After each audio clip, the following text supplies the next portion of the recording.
Good day, good evening, good afternoon, wherever you might be watching. This is the Gambian Talents Forum with me, Fata Samba. Today on the forum, I have a very important guest, a true African pride, a man that everyone respects. Today, my guest is no other person but Patrick Lumumba, or p.l.o. Lumumba. He is a Kenyan by birth, a writer and a public speaker, a lecturer at the University of Kenya, Nairobi. P.l.o. Lumumba is a legal practitioner, a true African pride who has put the map of Africa. This is my guest, P.l.o. Lumumba. Thank you very much. Thank you very much for the invitation. I'm happy to be in the Gambia, the only country that is called the Gambia. You're watching the Gambian Talents Forum, so you're welcome to the Gambian Talents, Professor Lumumba.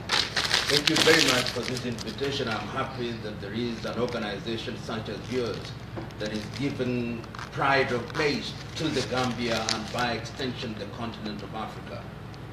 Indeed. Yes, this is the Gambian Talents promotion, the people's power. I assume this is your first time to the Gambia. Can you tell us who is p.l.o. Lumumba?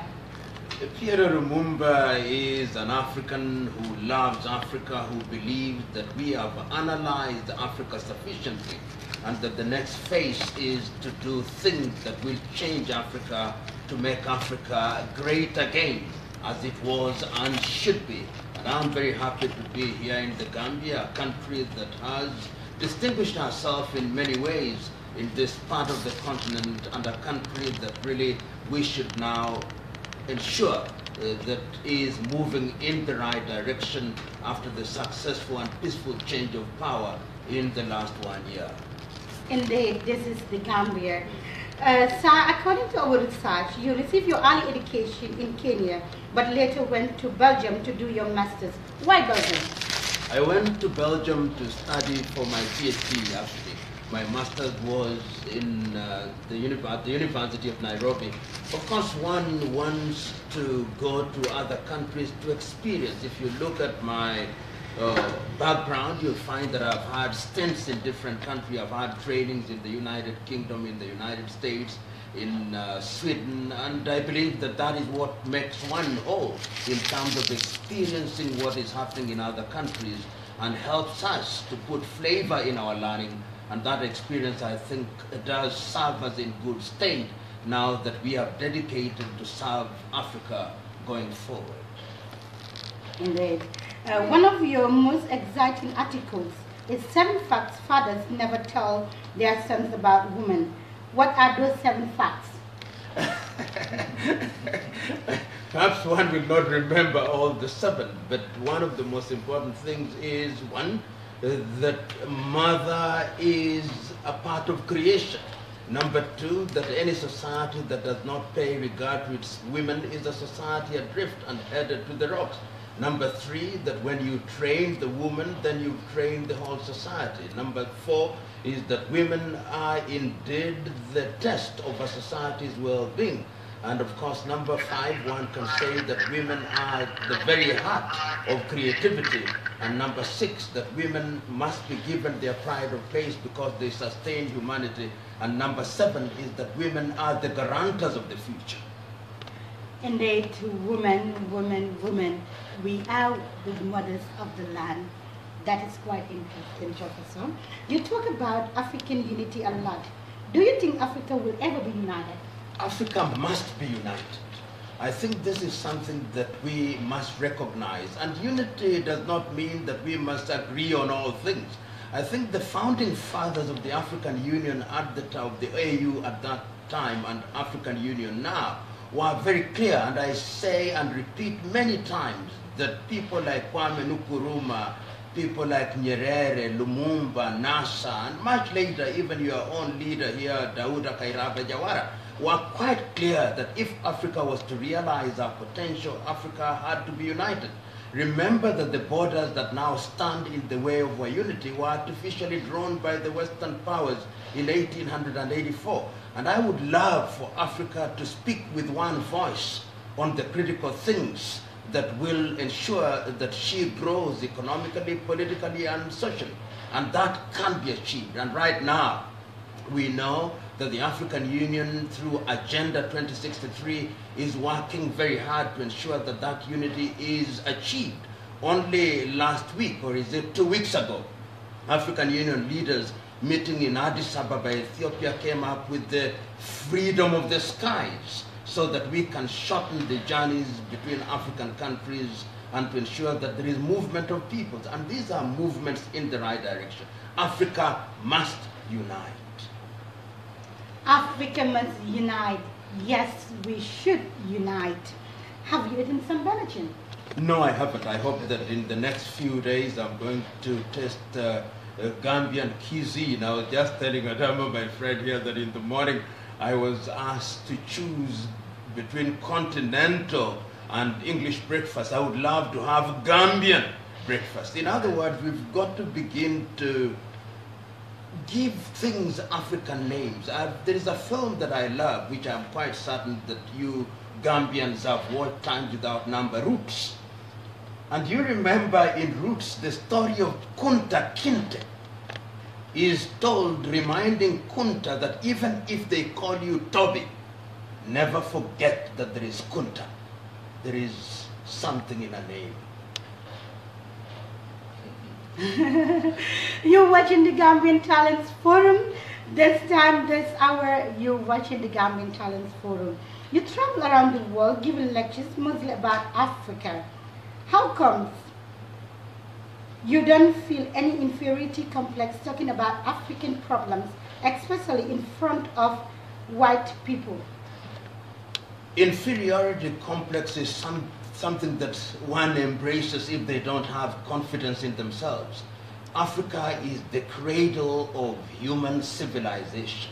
We should be proud of ourselves. I know that our pride was wounded through slavery, our pride was wounded through colonization, our pride was wounded through cultural domination, but we must now recognize that we must reclaim our story, we must tell our story, and we must be confident. And that is why I hold the view that right now we have analyzed the African problem sufficiently, we know where the problem is, and going forward we should stop the analysis and the lamentation and should find practical solution to our problems. And I think that that must be done very quickly so that Africa is respected. Indeed, that is quite interesting. What is Africa's biggest problem? Africa's biggest problem is the quality of leadership. And it's not I only who has identified this problem. Many people recognize that the reason why Africa has failed to occupy her pride of place amongst the community of nations is that the men and women whom we have entrusted with leadership have failed us.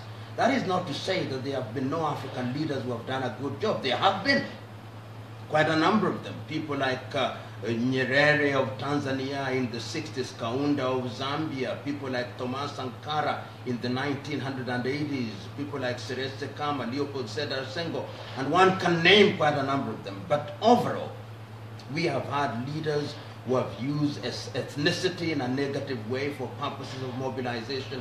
And if we solve our leadership problems and we use our diversity as a strength, I believe that Africa can be a great continent, and that is what we must work at.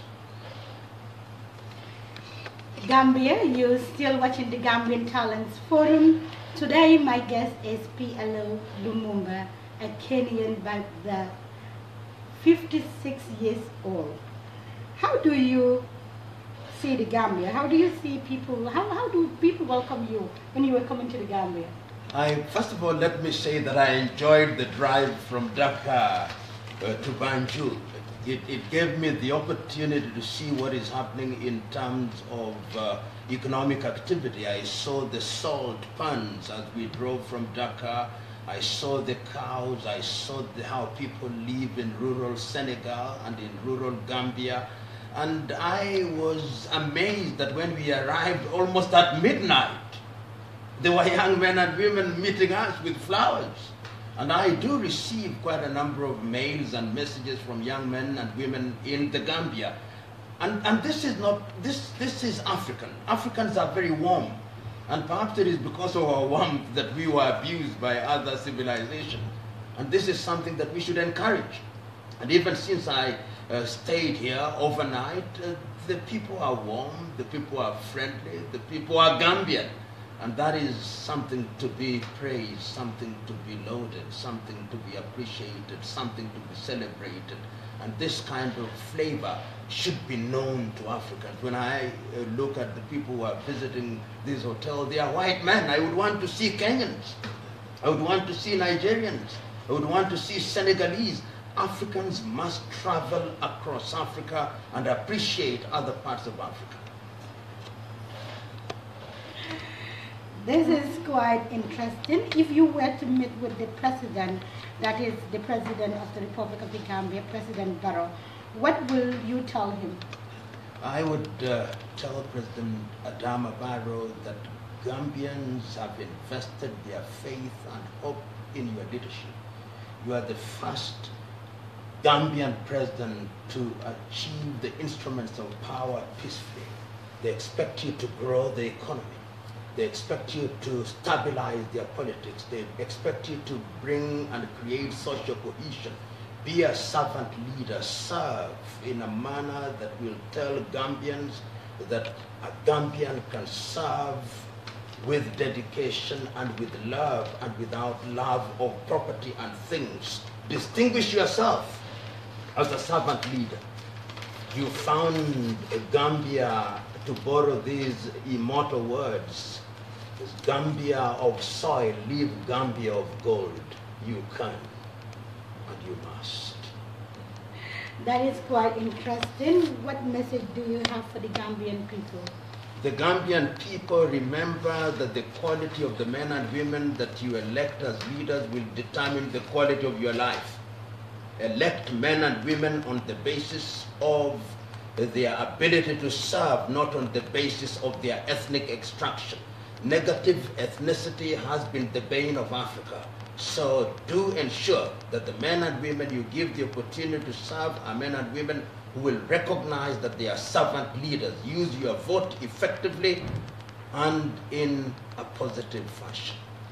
Professor Lumumba is brought to us by courtesy of the Citizen Engagement Group. These people are really a true African pride, courtesy of Citizen Engagement Group. Today's program will be at the Q City, you know the Q City, and the topic for today's program will be the impact of corruption and on development and the way forward for Africa. Tomorrow, the program will also be at the University of the Gambia at the Law Faculty or the School of Journalism, Youth Empowerment and Good Governance. p.l.o. Lumumba, what final message do you have for Gambia?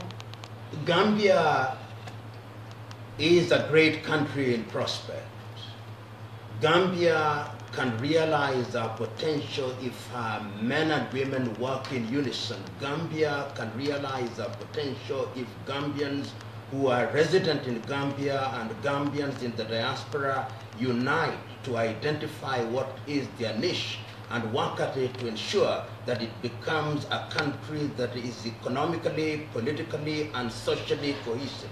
And I have no doubt in my mind that that can be achieved if there is good leadership and, by extension, good followership. Remember that the windmill is dictated by the wind, and they must work in harmony. That is my message to the Gambians.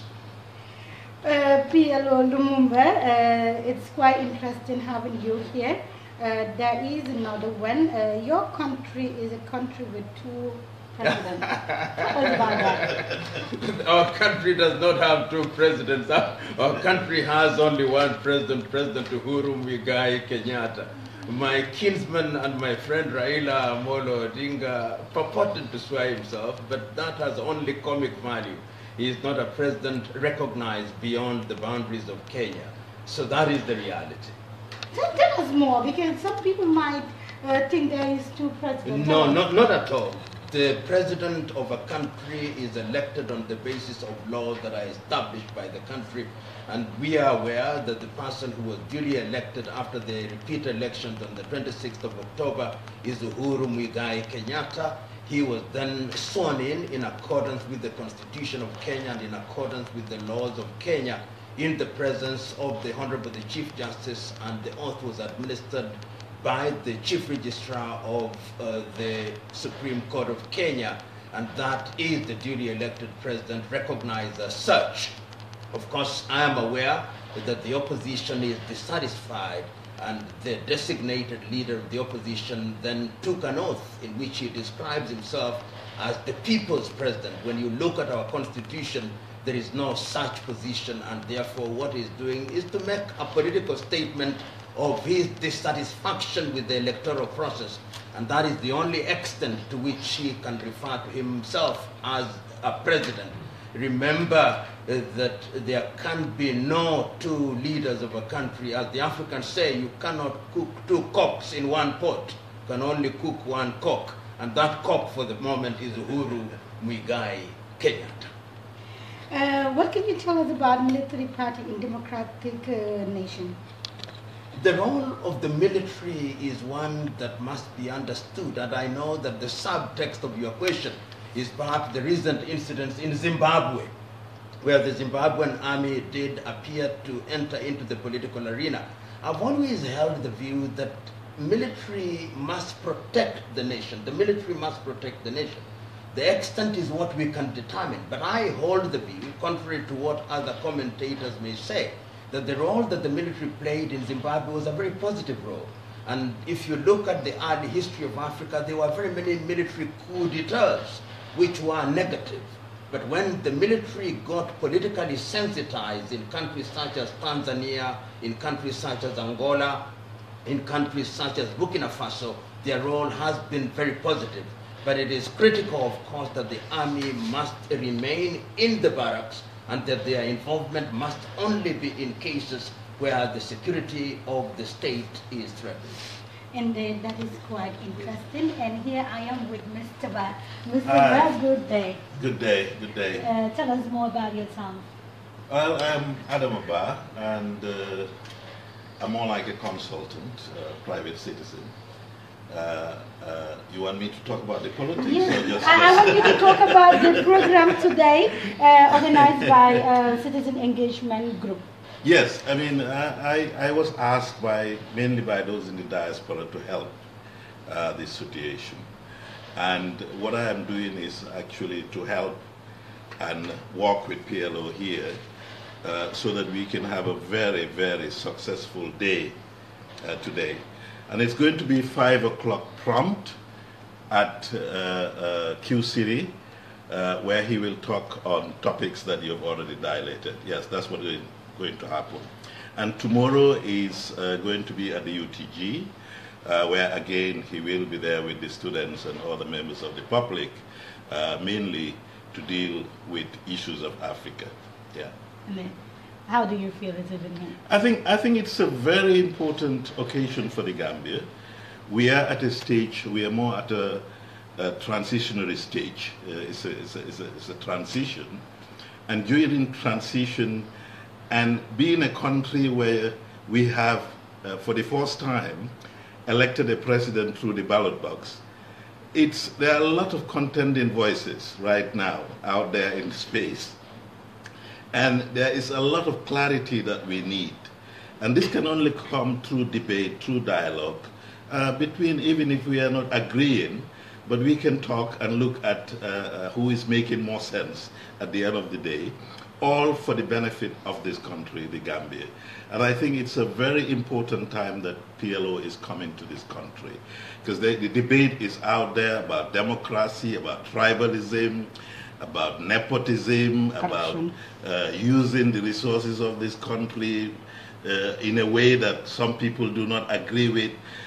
When there is this debate, there is always good to have an independent voice to come and if there is possible for that independent voice to clarify some issues, to put across his opinion. Because the good thing about the independent voice is he's getting it from everywhere. and we know p.l.o.'s got it from everywhere.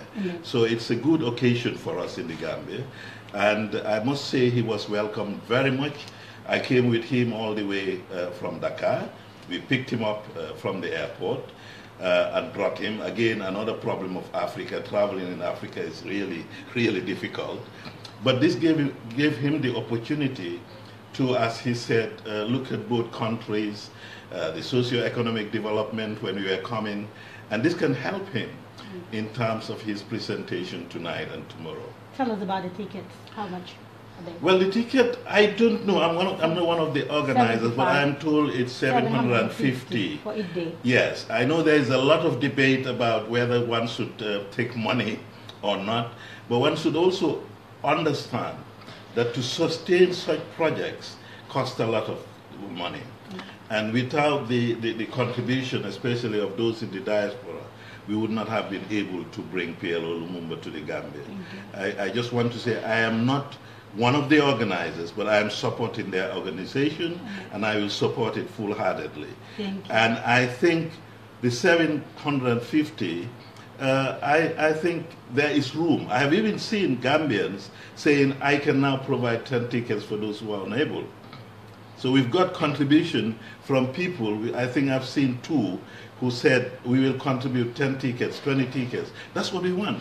So that eventually we'll be able to sustain such cost, because we cannot just wait for others to do it for us. We must do it by ourselves. And as one said, I don't want to criticize the musicians that come here, but when there is music, people put a lot of money into it. Everybody goes to it. We should be able to contribute little if we have speakers to come all the way to the Gambia. And we want this country to be seen as a country where a lot of intellectuals will come eventually and share with us. There are a lot of intellectuals, African intellectuals out there. We want them to come. And if anyone is listening in the diaspora, please facilitate so that the debate will be held. As we Please facilitate, as Honorable Bass said. You know, this is Gambian Talents Promotion. This is how we always do it. And like I said, this is courtesy of Citizen Engagement Group. They bring P.s. Lumumba to the Gambia. p.l.o. Lumumba, final message. Final message is that Africa must unite if Africa is to realize our potential. We have analyzed the African problem for too long. The time for action is now. And I'm glad that the African Union, through the program known as Agenda 2063, has now engaged the overdrive gear, and we must now move with jet-like speed in the right direction. All hands must be on deck. No more analysis, no more lamentation. It is now organization and action. We must do it, and Africa will be great and must be great again. Thank you. No more problems, no more problems. We need to organize ourselves. That is the word of p.l.o. Lumumba. Thank you if you're watching Gambian Talents Promotion. Don't forget, it's at Q City today at 5. Don't forget, tomorrow it will be at the University of the Gambia. So, great topics will be discussed with the man himself, together with other Gambians. Thank you.